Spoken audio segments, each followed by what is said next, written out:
Over the years, I've struggled with sexual sin. Being a single woman can be hard. And being a woman of faith and understanding that backsliding has real consequences, I always try my best. But periodically, I would have these spells where I needed some physical attention. And instead of just hooking up with some random dude, I would, self-pleasure. Normally, it's a quickie. But this particular time, my son is at his father's house. And it goes abnormally long, almost as if something jumped inside my body. I just didn't want to stop. Hell, I couldn't stop. After 3 hours, I'm so exhausted. I hop in the shower, clean up, change the sheets, and pass out, only to be awakened at 3:15 a.m. to what feels like someone pulling me up by my neck. Opening my eyes and looking around, I'm literally outside of my body. I can see myself laying nude in bed. That's when I hear this voice saying, "You are now mine." Looking in the direction of the voice is this werewolf-looking creature with these glowing red eyes staring at me, and it's holding me in the air by my neck. Now, I know this is going to sound crazy, but on the other side of him was this humanoid figure that looked like it was made of broken mirrors.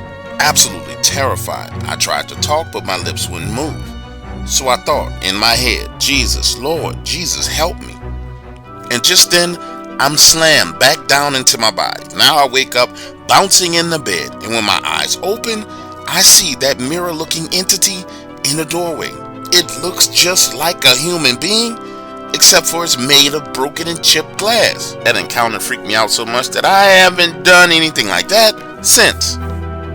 Then I started doing my research on different sexual sins and how they let demonic entities into your body. Now, what really freaked me out was when I was listening to the Dogman 101 and learned about the same demonic werewolf-looking like entity. I remember watching that video and saying to myself, "Damn it, that's the same thing that was in my bedroom."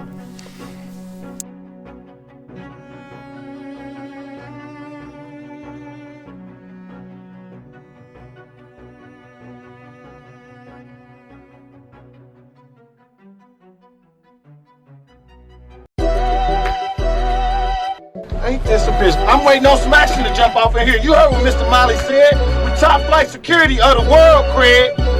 Shit, not just the city, the world.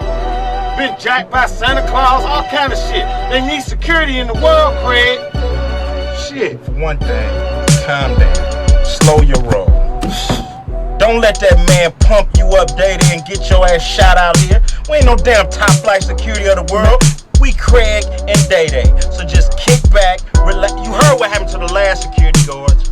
You didn't even hear what happened to the last security guard. So how the fuck is I'm going here? Just do your job and I'ma do mine. In 2002, my cousin hooked me up with a job at a medical research facility right outside of Huntsville, Alabama. It's a 3-floor building with a basement. Now, the way this job worked was my shift started at 10 p.m. By 11:30, I had to turn off all the lights on all floors, including the basement, which was the morgue. The job was actually pretty simple and laid back. And once you got through turning off all the lights, the job was just to sit there the rest of the night and make sure nobody broke into the building. They had one of those guard booths with one of those little small lamps, and you were kind of like a light in the darkness of the building. Well, the first night on the job, I'm taking it real serious because my cousin gave these people word I would handle my business. I get down to the morgue, turn the lights off progressively, and as you're working down the hallway, turning the lights off, you move and leaving the darkness behind you. Imagine a scene. I'm going room to room, turning off lights, and the hallway gets darker and darker as you go. When you get to the end of that hallway, the only way up is one of those old school freight elevators. You know, the kind where you got to pull the door down and it has the window in it? Well, you pull that door down, hit the button, and then the elevator takes you up. So now all the lights are off. The elevator, which is at the end of the hallway, is the only thing that has lights. I lift the door up, go in, close the door down behind me, and hit the button. But just before that elevator starts to move, I hear this whispering sound, like straight up demonic whisper. Nonetheless, I head upstairs to the guard desk, sit down, and I'm chilling, right? And then you start hearing sounds coming from all over the building. And I know without a doubt, I'm the only person in the building. But it's the first night. I'm not running out on this job on my first night. No way, no how. So I put my headphones on and sit there and listen to music the rest of the night, even though it's spooky as hell. Now, the second night on the job was my last night on the job, because I go through the routine. At the third floor, down to the second floor, down to the first floor, turning off all the lights. When I get to the basement, I go down the hallway, room to room, turning the lights off. And now, when I'm turning those lights, you're starting to hear crazy shit like metal clanking and things falling over. We're not talking about small sounds. We're talking about big sounds, like metal locker doors closing and metal cups falling off countertops. But mind you, I didn't see not one metal cup in the basement. Now imagine a scene. I'm turning off those lights and fleeing the darkness at the same time. When I get down to the part where the elevator is, I swing the elevator door up, then pull it back down, hit the button. And you know how they got that little window on the elevator that I was telling you about before. Well, the elevator is taking an abnormally long time to move. And when I look in that window, I see what looks like these glowing red eyes getting bigger and bigger and bigger. Just when the elevator starts to move up, I get a clear view as to what the hell those eyes are attached to. And it's this creature. It looks like a freaking werewolf with glowing red eyes. And I understand the elevator is slowly rising, but that little door and window stays stationary. Well, as I'm going up, those eyes are locked on me. As that elevator moves all the way up, and I can't see the window anymore by my feet.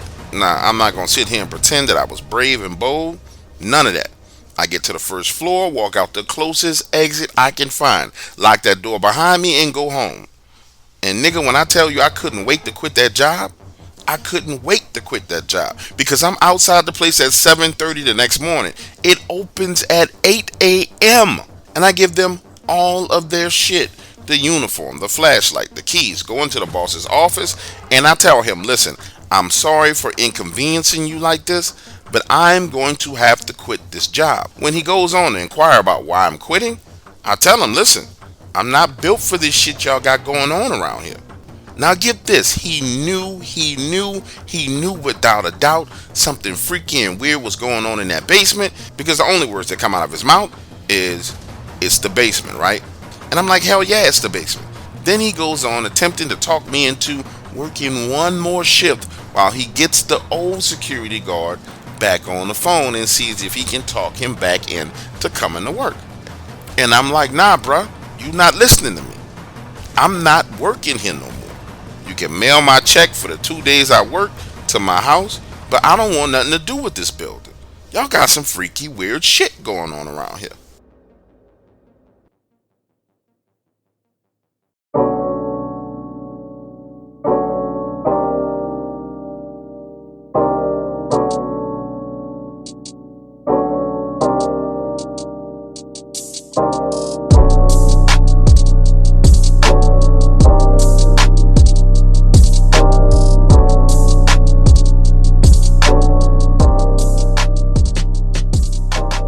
My Dogman encounter happened in Eden, Texas. So it's me and my boy Billy.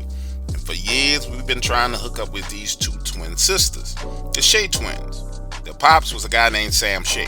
And Mr. Sam had 7 beautiful daughters, but he was wild over these girls. And what I mean by wild is like, you pull up on his property trying to date one of his daughters, and he likely to pull a shotgun on you wild. And Lord, if you just so happen to be the dude who broke one of his daughter's hearts, or she ran to him crying about something you did wrong to her, sweet Jesus, the man's liable to kill you.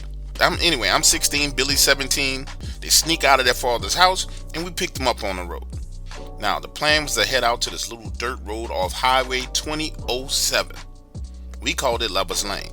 We stopped by McDonald's, get a bite to eat, hang out and talk, then we head out to Highway 2007. When we get to the end of Highway 2007, we make a left turn off onto this dirt road. Imagine seeing it's pitch black out there. We're going down this dark road. We've been moving about 5 minutes when this werewolf-looking creature jumps out into the road right in front of us. But it's not like a wolf man with like pants or jeans on or anything like that. It literally looked like a freaking werewolf with the crazy hawk legs. Billy swerves to the left, going around it, and understand this is all dry land and desert out here. So he hits this little ditch, goes down into it, and keeps going. Now we're off-road and speeding. He's panicking. The girls are bouncing around in the back seat, freaking out. And I'm trying to tell Billy that all we need to do is make a hard turn left, and that's going to take us back to town. But Billy panics and turns right, making a gigantic U-turn, taking us right back on the dirt road where we just saw the freaking werewolf. Now here's where it gets strange, because we're riding down this road and I don't remember there being holes in the road on the way in. But now there's these gigantic holes in the road that he's kind of swerving left and right trying to dodge. When we finally get back to the highway, 2007, we make that right turn and he floors it. Now, finally back to civilization, my attention turns to Kelly, the girl who was sitting right behind me and the girl who I was supposed to hook up with.